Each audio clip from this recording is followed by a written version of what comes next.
Денес овде сме собрани земјоделците од село Двориште. Ние земјоделците сме крајно изреволтирани. Ние сме производители на компир. Нашето малешевски компир е познат овде и на пошироко. Но што се случува? Нашиот компир, за кој макотрпно сме работеле од утро до мрак, сега се скапува во складиштата. Цената на сите ни е позната. Вреди помалку од едно кесе со осмоки. Но и без тоа нема ниту кој да не праша, ниту да не излезе во сусрет да види што се случува.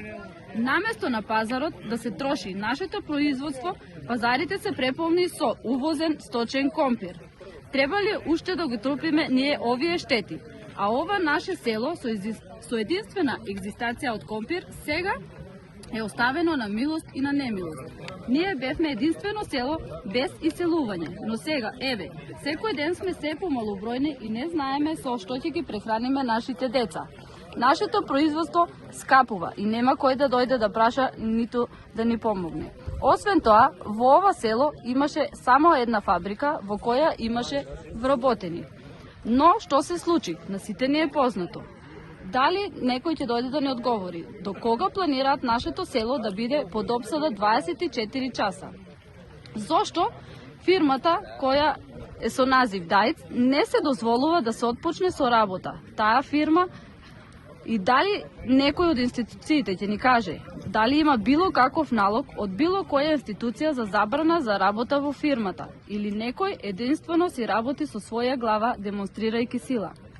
Зошто опожарена легална дрвна маса од пред 3-4 години од Певческо-Шумско која поседува целосна документација и е пред распаѓање се брза да се одземе?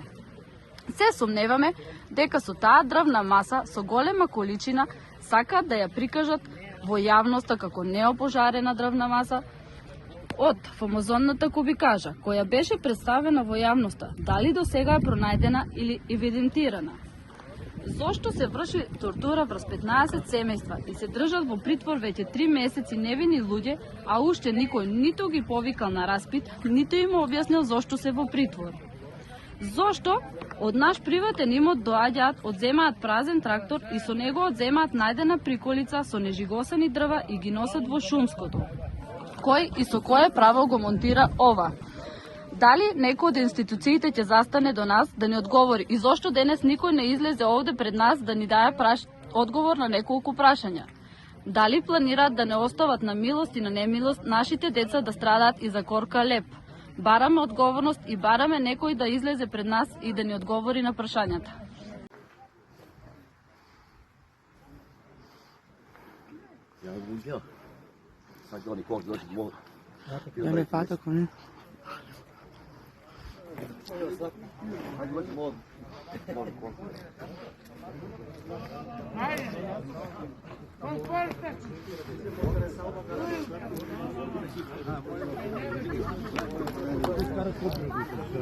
Тоа за се вреди, не се да шума.